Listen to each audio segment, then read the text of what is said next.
നമുക്ക് കിരണിന്റെയും കല്യാണിയുടെയും നാളത്തെ നല്ലൊരു വിശേഷം കേട്ടാലോ? അപ്പൊ ഇന്നത്തെ വിശേഷം കുറച്ച് ലേറ്റ് ആയിട്ടോ. നാളെ മുതൽ കൃത്യസമയത്ത് തന്നെ വീഡിയോസ് ഒക്കെ അപ്ലോഡ് ചെയ്യാട്ടോ.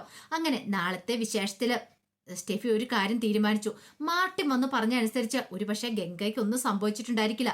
അവൻ രക്ഷപ്പെട്ട് കാണും. ചെന്നൈ വെച്ച് ഇതിനേക്കാളും വലിയ അപകടത്തിൽപ്പെട്ടിട്ട് അവൻ മരിച്ചെന്ന് എല്ലാവരും വിധി എഴുതിയതാ. എന്നിട്ട് അവൻ ജീവിതത്തിലേക്ക് തിരികെ വന്നു. അങ്ങനെയാണെങ്കിൽ ഇത്തവണ അവൻ മരിച്ചിട്ടുണ്ടായിരിക്കില്ല. അവൻ ഉയർത്തെഴുന്നേറ്റ് വരും എന്നൊരു ചിന്ത സ്റ്റെഫിയുടെ മനസ്സിലേക്ക് വന്നു. എത്രയും പെട്ടെന്ന് തന്നെ ഇവിടെ നിന്ന് ഇറങ്ങണം. ഇവിടുന്ന് മോചിതയായാൽ മാത്രമേ തനിക്ക് ആ കാർത്തികയുടെ കല്യാണം ഇല്ലാതാക്കാനായിട്ട് മാർട്ടിനോടൊപ്പം ചേരാൻ പറ്റുള്ളൂ.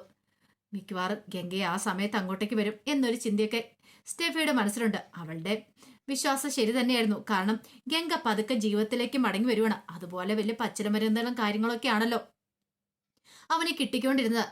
കാരണം കാട്ടിലെ മരുന്നാണ്.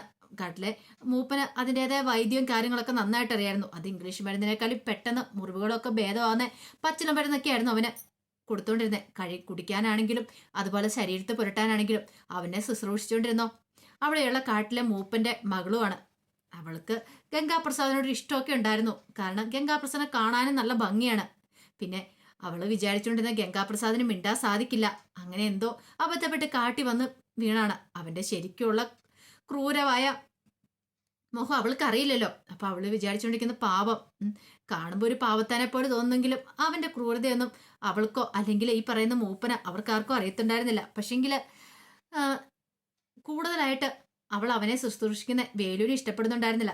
കാരണം വേലുവിന്റെ മാമന്റെ മോളാണ് ഈ പറയുന്ന പെൺകുട്ടി. അവളെ അവനുമായിട്ട് തമ്മിൽ കല്യാണമൊക്കെ നിശ്ചയിച്ചു വെച്ചിരിക്കുന്നതാണ്. ആ സമയത്ത് തന്റെ ഭാര്യയാകാൻ പോകുന്ന പെണ്ണ് മറ്റൊരുത്തിനെ ഇത്ര ശുശ്രൂഷിക്കുമ്പോൾ അതൊട്ടും ഇഷ്ടപ്പെടുന്നുണ്ടായിരുന്നില്ല. വേലു പല സമയത്തും അതൊക്കെ പ്രകടിപ്പിച്ചു. പക്ഷേ എങ്കിൽ അവൾ അതൊന്നും കാര്യമാക്കില്ല. ഗംഗാപ്രസാദിനെ കാര്യമായിട്ട് ശുശ്രൂഷിച്ചു. അരിയിലിരുന്നിട്ട് മരുന്നിട്ട് കൊടുക്കുന്നു. വിശേഷങ്ങളൊക്കെ ഇങ്ങനെ ഓരോന്നോരോന്നൊക്കെ പറഞ്ഞുകൊണ്ടിരിക്കുക. ഗംഗാപ്രസാദിന്റെ മനസ്സിൽ ആ സമയത്തൊക്കെ കിരണും കല്യാണിയും കാർത്തിക ലക്ഷ്മിയമ്മയൊക്കെ ആയിരുന്നു. എത്രയും പെട്ടെന്ന് ഇവിടുന്ന് പുറത്ത് കിടക്കണം. പുറത്ത് കിടക്കണമെങ്കിൽ തന്റെ അസുഖം ഭേദമാകണം. അതിന് ഇവളെ മയക്കെടുത്തിട്ടാണ് ശരി. എങ്ങനെയെങ്കിലും അങ്ങനെ എങ്ങനെ വേണമല്ലോ ആവാം. വേണ്ടുന്ന കാര്യങ്ങളൊക്കെ ഇവിടുന്ന് പഠിച്ചെടുത്തിട്ട് വേണം പുറത്ത് കിടക്കാനായിട്ട്. ഇവിടെ തൽക്കാലത്തേക്ക് സേഫാ. പിന്നെ താൻ പുറത്ത് താൻ ഇവിടെ ഉണ്ടെന്നുള്ള കാര്യം പുറത്താരും അറിയാനും പോകുന്നില്ല. കാരണം താൻ ജീവനോടെ ഉണ്ടെന്നുള്ള കാര്യം ആരോടും പറയണ്ടെന്ന് മൂപ്പൻ പറഞ്ഞിട്ടുണ്ട് വേലുവിനോടൊക്കെ. അതുകൊണ്ട് ആരും പോയി പറയത്തുമില്ല.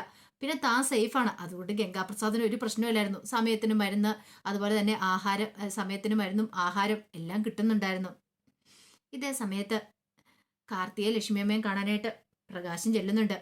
അങ്ങനെ പ്രകാശം ചെന്ന് സംസാരിക്കുന്ന സമയത്ത് ലക്ഷ്മിയമ്മ പറഞ്ഞു, ഇത് പ്രകാശേട്ടാ, എനിക്ക് ഇപ്പോഴും അങ്ങോട്ട് വിശ്വസിക്കാൻ പറ്റുന്നില്ല അവൻ മരിച്ചെന്നുള്ളത്. കാർത്തി മോൾക്കാണെങ്കിൽ നല്ല ടെൻഷനുണ്ട്. കല്യാണം കഴിയുന്നോടം വരെ നമ്മൾ പേടിക്കേണ്ട കാര്യത്തിൽ പേടിക്കുക തന്നെ ചെയ്യണം. കല്യാണം കഴിഞ്ഞാലും പറയാൻ പറ്റില്ല. അവന്റെ ബോഡി ഒന്നും ഇതിനായിട്ടും കിട്ടിയിട്ടില്ലോ. ആ സമയത്ത് പ്രകാശം പറഞ്ഞു, അതേ ടെൻഷൻ തന്നെയാ കല്യാണി മോൾക്കുള്ള. കല്യാണി മോൾ ഇത് തന്നെ പറയണത്. അവന്റെ ബോഡി ഒന്നും കിട്ടാത്ത സ്ഥിതിക്ക് അവൻ മരിച്ചിട്ടുണ്ടോന്ന് പോലും അറിയത്തില്ലോ. ശരിക്കും പറഞ്ഞാൽ കിരൺ മന്ദബുദ്ധരാ കാണിച്ചേ. കിരൺ അവന് മരിച്ചെന്ന് ഉറപ്പ് വരുത്തിയതിന് ശേഷം മാത്രം എറിഞ്ഞു കളഞ്ഞാൽ മതിയായിരുന്നു. കിരൺ അതൊന്നും ശ്രദ്ധിച്ചില്ല. ആ സമയത്തെ ആ ഒരു ദേഷ്യത്തിനും ഇതിൻ്റെ ഇടയ്ക്ക് അങ്ങ് വലിച്ചെറിയതേ. കൊക്കേന്ന് വലിച്ചെറിഞ്ഞിട്ടുണ്ടെങ്കിൽ പിന്നെ അവൻ ജീവനോടെ തിരികെ വരില്ല എന്നൊരു ചിന്തയായിരുന്നു കിരണിന്റെ മനസ്സിലുണ്ടായിരുന്നേ.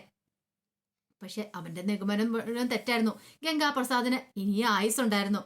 പക്ഷെ ഇതൊന്നും വേറുള്ളവരോട്ട് അറിയുന്നുണ്ടായിരുന്നില്ലോ. പ്രകാശൻ തൻ്റെ മനസ്സിലുള്ള കാര്യങ്ങൾ ലക്ഷ്മിയമ്മയോടും പറയുന്നുണ്ട്. ഒരുപക്ഷെ ഈ പറയുന്ന കാർത്തികയും കല്യാണിയും എല്ലാം ഭയക്കുന്ന പോലെ ചിലപ്പോൾ ശരിയായിരിക്കും. അതിനുള്ള സാധ്യതയും കൂടുന്നുണ്ട്. ലക്ഷ്മിയമ്മ പറഞ്ഞു, അവൻ ഇതിനു മുമ്പും ഇങ്ങനെ മരിച്ചെന്നൊക്കെ കുറെ വാർത്ത കേട്ടാ. പക്ഷെ അവിടെ നിന്നൊക്കെ അവൻ ഉയർത്തെഴുന്നേറ്റ് വന്നു. ചെന്നൈ വെച്ച് അങ്ങനെ പല സംഭവങ്ങളും ഉണ്ടായിട്ടുണ്ട്. അതുകൊണ്ടാണ് എനിക്ക് പേടി പ്രകാശേട്ടാ അവന്റെ കാര്യത്തില്. നമുക്കങ്ങനെ ഒരിക്കലും അവന്റെ കാര്യത്തിൽ ഉറപ്പിച്ച് പറയാൻ പറ്റില്ല. അവൻ അത്രയ്ക്ക് ദുഷ്ടനാ. അവന് ഇത് വെട്ടിമുറിച്ചിട്ടാലും മുറി കൂടുന്ന ടൈപ്പാ. അപ്പോഴേക്കും പ്രകാശം പറഞ്ഞു, അങ്ങനെയാണെങ്കിൽ നമുക്ക് കിരണിനെ വിളിക്കാം, കിരണിനോടൊന്ന് സംസാരിക്കാന്ന് പറയണം. അങ്ങനെ പ്രകാശം കിരണിനെ വിളിച്ചിട്ട് അവിടം വരെ വരാൻ പറയണം. അങ്ങനെ കിരൺ വന്നു. കിരൺ വന്നു കഴിഞ്ഞപ്പോഴത്തേനും അവരുടെ മനസ്സിലുള്ള വിഷമങ്ങളും വേവലാതികളും ഒക്കെ ലക്ഷ്മി കാർത്തിയൊക്കെ പറയുന്നുണ്ട്. ഒരുപക്ഷെ അവനെക്കുറിച്ചുള്ള എന്തെങ്കിലും അറിവ് കിട്ടിയാൽ മതിയാവുള്ളൂ. അവൻ മരിച്ചോ അത് ജീവനോടെ ഉണ്ടോ എന്നൊക്കെ അറിയണം. അത് കേട്ടപ്പം കിരൺ പറഞ്ഞു, ഇനി അവൻ ജീവനോടെ വരാൻ പോകുന്നില്ല ലക്ഷ്മിയമ്മ. ലക്ഷ്മിയമ്മ ധൈര്യമായിട്ടിരിക്കുക. കാർത്തികയുടെ കല്യാണത്തിന് ഒരു മുടക്കവും വരാൻ പോകുന്നില്ല. അവൻ ഒരിക്കലും ഉയർത്തെഴുന്നേറ്റ് വരില്ല. ഈ സമയം പ്രകാശം പറഞ്ഞു, അങ്ങനെ നമുക്കും കൂടെ ഉറപ്പിക്കാൻ പറ്റില്ല മോനെ. നമുക്ക് തെളിവുകളൊന്നും കിട്ടിയില്ലല്ലോ. വന്യമൃഗങ്ങളൊക്കെ ഭക്ഷിച്ചോന്ന് അറിയില്ലല്ലോ. ആ സമയം കിരൺ പറഞ്ഞു, ഇതേ സംശയം തന്നെ സരയു പറഞ്ഞിട്ടുണ്ടായിരുന്നു. അവള് സ്വപ്നം കണ്ടുപോലും. സരയു മാത്രമല്ല, കല്യാണിയും കഴിഞ്ഞ് സ്വപ്നം കണ്ട് എഴുന്നേറ്റു. അവൾക്കും പേടിയുണ്ട്. പ്രകാശം പറഞ്ഞു, അതാ പറഞ്ഞേ, ഒരു പക്ഷേങ്കില് സരയും കല്യാണി അവരൊക്കെ സ്വപ്നത്തിൽ കണ്ടില്ലേ, അതുപോലെ എന്തെങ്കിലും സംഭവിച്ചാലോ. അതുകൊണ്ട് മോൻ ഒരു കാര്യം ചെയ്യുക, അവനെക്കുറിച്ചൊന്ന് അന്വേഷിക്കുന്നത് നല്ലതാ. ഒടുവില് കിരൺ പറഞ്ഞു, അങ്ങനെയാണ് ഞാനൊരു കാര്യം ചെയ്യാം, ഞാൻ പോയി ഒന്ന് അന്വേഷിക്കാം. അവനെ ആ കൊക്കയിലേക്ക് എറിഞ്ഞ സ്ഥലമുണ്ടല്ലോ, അവിടേക്ക് പോയി ഒന്ന് തെരച്ചിൽ നടത്തി നോക്കാം. ചിലപ്പോൾ അവനെക്കുറിച്ചുള്ള എന്തെങ്കിലും വിവരം കിട്ടിയാലോ. അവന് മരിച്ചിട്ടുണ്ടോ അതോ എന്തെങ്ങനെയെന്ന് അറിയത്തില്ലല്ലോ. അത് കേട്ട് കഴിഞ്ഞപ്പം കാർത്തിക ലക്ഷ്മിയും പറഞ്ഞു, അത് ശരിയാ, നല്ലൊരു കാര്യം തന്നെയാ. അങ്ങനെ സെർച്ച് ചെയ്യുവാണെങ്കിൽ അവനെക്കുറിച്ചുള്ള വിവരം കിട്ടുവാണെങ്കിൽ നമുക്ക് സമാധാനത്തോടെ ഇരിക്കാലോ, ഇനി പേടിക്കാതെ. ഇപ്പൊ അവന് വന്നില്ലെന്നും പറഞ്ഞുകൊണ്ട് നമുക്ക് പേടിയുണ്ട്. അവന് ചിലപ്പോൾ ഏത് നിമിഷം വെള്ളം കടന്നു വരാമെന്നൊരു ചിന്ത മനസ്സിലേക്ക് വരുന്നുണ്ട്. അവരുടെ ഒരു ആശ്വാസത്തിന് വേണ്ടിയിട്ട് കിരൺ പോയി നോക്കാന്ന് പറഞ്ഞു. ഞാൻ കല്യാണിയോടും കൂടി ഒന്ന് സംസാരിക്കട്ടെ എന്നും പറഞ്ഞുകൊണ്ട് കിരൺ അങ്ങോട്ടേക്ക് പോയി. ഈ സമയത്ത് ഗംഗാപ്രസാദ് പതുക്കെ എഴുന്നേറ്റിരിക്കാന്നായി. അങ്ങനെ ഗംഗാപ്രസാദിനെ കൈ പിടിച്ച് നടത്തിക്കുന്നതൊക്കെ മൂപ്പന്റെ മോളാണ്.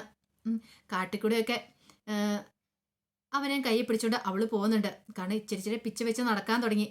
ഇനിയിപ്പം പഴയ ആരോഗ്യസ്ഥിതി വീണ്ടെടുക്കാൻ പറ്റും, കുറച്ച് ദിവസത്തോടെ കഴിഞ്ഞാൽ മതി. അതിനുള്ളിൽ തന്നെ ആൾ ഓക്കെ ആവും. അങ്ങനെ അവന്റെ കൈ പിടിച്ച് അവള് നടക്കുവാണ്. ഈ സമയത്ത് ഗംഗാപ്രസാദ് ഒന്നും സംസാരിക്കുന്നുണ്ടായിരുന്നില്ല. പക്ഷെങ്കിൽ അവള് വാതോരാ സംസാരിക്കുന്നുണ്ട്. എനിക്കറിയാം നിങ്ങൾ പാവമെന്നുള്ള കാര്യം, പക്ഷെ നിങ്ങളിവിടെ എങ്ങനെ വന്ന് പെട്ടെന്ന് അറിയത്തില്ല. പേടിക്കൊന്നും വേണ്ട, അധികം വൈകാതെ നിങ്ങളുടെ അസുഖവും കാര്യങ്ങളൊക്കെ ഭേദമാവും. പക്ഷെ നിങ്ങളുടെ അസുഖം എത്രയും പെട്ടെന്ന് ഭേദമാകണ്ടെന്ന് എനിക്കിപ്പോൾ തോന്നുന്നത്. കാരണം അവൾക്ക് അവനോട് ഭയങ്കര ഇഷ്ടം തോന്നി തുടങ്ങിയിട്ടുണ്ടായിരുന്നു. ഗംഗാപ്രസാദിനെ അത് മനസ്സിലാവുകയും ചെയ്തു. അല്ലെങ്കിൽ പിന്നെ ഇത്ര കാര്യമായിട്ട് കൊണ്ടുവന്ന് ശുശ്രൂഷിക്കേണ്ട കാര്യമൊന്നുമില്ലല്ലോ. പകരം വേറെ ആരെങ്കിലും വിട്ടാ പോരെ. അവനെ കാണാൻ നല്ല സുന്ദരനും ഗ്ലാമറൊക്കെ ആണല്ലോ. പോരാത്തേന് നാട്ടുപയ്യന്. അപ്പം അവൾക്ക് അങ്ങനെ ഒരു ക്രഷൊക്കെ അവനോടും തോന്നി. ഗംഗാപ്രസാദ് വിട്ടുകൊടുക്കോ, എങ്ങനെയാണെങ്കിലും ശരി, ഇവളെ കൈമണി അടിച്ചിട്ടാണല്ലോ ശരി, എത്രയും പെട്ടെന്ന് തന്റെ അസുഖമൊക്കെ ഭേദമായിട്ട് പുറത്തു കിടക്കാനാണ് അവന് ശ്രമിച്ചുകൊണ്ടിരിക്കുന്നത്. അങ്ങനെ ഗംഗാപ്രസാദ് പഴയ ആരോഗ്യമൊക്കെ വീണ്ടെടുക്കുന്നുണ്ട്. ഈ സമയത്ത് കിരൺ കല്യാണിയുടെ വന്ന് കാര്യങ്ങളെക്കുറിച്ച് സംസാരിക്കുകയാണ്. എല്ലാവർക്കും നല്ല പേടിയുണ്ട്, അവനെക്കുറിച്ച് ഒരു വിവരം കിട്ടാത്തതുകൊണ്ട്. ഒരു കാര്യം ചെയ്യാം, ഞാനും ബൈജുവും രതീഷും ഞങ്ങളൊക്കെ പോയി ആ കാട് നരിച്ചു പെറുക്കി നോക്കാം. ഒരു പക്ഷേ ഇനി ഇപ്പം അവനെ വല്ല മൃഗങ്ങളും ഭക്ഷ്യമാക്കിയിട്ടുണ്ടോയെന്ന് അറിയില്ല. അവനെക്കുറിച്ചുള്ള എന്തെങ്കിലും വിവരം ഉണ്ടോ എന്ന് നോക്കിയിട്ട് വരാമെന്നൊക്കെ പറഞ്ഞു. കല്യാണി പറഞ്ഞു, അത് നേരത്തെ ചെയ്യേണ്ടതായിരുന്നു കിരണേട്ടാ. അങ്ങനെ എന്തെങ്കിലും ഉണ്ടെങ്കിൽ നമുക്കറിയാൻ സാധിക്കും. ധൈര്യമായിട്ട് ഇരിക്കാലോ, പേടിക്കാതിരിക്കാലോ. അല്ലെങ്കിൽ ലക്ഷ്മി അമ്മയൊക്കെ പറഞ്ഞിട്ടുണ്ടായിരുന്നു അവന് വേണ്ടിയിട്ട് കർമ്മങ്ങളൊക്കെ ചെയ്യണമെന്ന്. അവന് വേണ്ടി കർമ്മങ്ങളൊക്കെ ചെയ്യണമെങ്കിൽ അവൻ്റെ അസ്ഥ്യോ എന്തെങ്കിലും ഒന്ന് കിട്ടിയല്ലേ മതിയാവുള്ളൂ. ഒരു പക്ഷേങ്കിൽ അവൻ ജീവനോടെ ഉണ്ടോ എന്ന് പോലും അറിയത്തില്ല. അവർ പറയുന്നതനുസരിച്ചാണെങ്കിൽ അവൻ ഒരു കാരണവശാലും മരിക്കാൻ വഴിയില്ല. മരിച്ചെന്ന് ഉറപ്പാക്കിയതിന് ശേഷമല്ലേ കിരണേട്ടൻ അവനെ എടുത്തെറിഞ്ഞേ.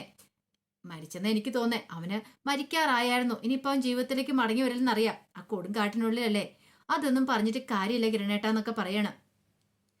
ഇതിനെക്കുറിച്ച് ചന്ദ്രസേനോടും രൂപയോടും പറഞ്ഞു. ചന്ദ്രസേനൊക്കെ ഈ സെയിം അഭിപ്രായം തന്നെയായിരുന്നു ഉണ്ടായിരുന്നത്. കിരണോട് പറഞ്ഞു, ഇത് നേരത്തെ ചെയ്യേണ്ട കാര്യമായിരുന്നു. ഒന്ന് പോയി അന്വേഷിക്കുന്നതുകൊണ്ട് ഒരു തെറ്റുമില്ല. അങ്ങനെയാണ് പേടിക്കാതിരിക്കാമല്ലോ. ഒടുവിൽ കിരൺ ആ കാര്യം തീരുമാനിക്കുകയാണ്. കാട്ടിൽ പോയി അന്വേഷിക്കാൻ തന്നെ തീരുമാനിച്ചു. അങ്ങനെ കിരൺ കാട്ടിലേക്ക് പുറപ്പെടുകയാണ് അന്വേഷിക്കാനായിട്ട്. ഒരുപക്ഷെ അവിടെ ചെന്ന് നോക്കി ഒന്നും കാണാൻ വഴിയില്ല. എവിടെ എന്ത് കാണാനായിട്ടാ? ഗംഗാപ്രസാദ് അവിടെ ഇല്ലല്ലോ. ഇതിനു മുമ്പ് മാർട്ടിനും സംഘവും വിവരം അന്വേഷണം നടത്തിയിട്ടുണ്ടായിരുന്നു. ഗംഗാപ്രസാദിന്റെ കൂട്ടാളി അവിടെ എങ്ങാനും അവനുണ്ടോന്ന്. പക്ഷെ അവിടെയൊന്നും കണ്ടെത്താൻ പറ്റില്ലാത്തതുകൊണ്ടാണ് അവർ ഉറപ്പിച്ച് ഗംഗാപ്രസാദിന് എന്തെങ്കിലും അപകടം സംഭവിച്ച് കാണുമെന്ന്. പക്ഷെ കിരൺ പോയി നോക്കിക്കഴിഞ്ഞപ്പോഴത്തേനും അവിടെ ഒന്നും കാണാൻ പറ്റില്ല. അപ്പൊ കിരണിന്റെ വിചാരം മൃഗങ്ങൾ ഭക്ഷിച്ചു എന്നൊരു ചിന്തയായിരുന്നു മനസ്സിലുണ്ടാകുന്നത്. പക്ഷെ അതൊന്നും ആയിരുന്നില്ല സത്യം. ഗംഗാപ്രസാദ് വീണ്ടും ഉയർത്തെഴുന്നേറ്റ് വരുക. കല്യാണമൊക്കെ അല്ലേ. കല്യാണത്തിന് സമയത്ത് ലക്ഷ്മി അമ്മ കാർത്തിയെ ഇല്ലാതാക്കാനായിട്ട് അവൻ വരുന്നുണ്ട്. അപ്പൊ അതിന്റെ വിശേഷങ്ങളൊക്കെ നമുക്ക് എല്ലാവർക്കും കാത്തിരിക്കാട്ടോ. ഒരിക്കൽ കൂടി എല്ലാവർക്കും ശുഭരാത്രി നേർന്നുകൊണ്ട് നിർത്തുന്നത്.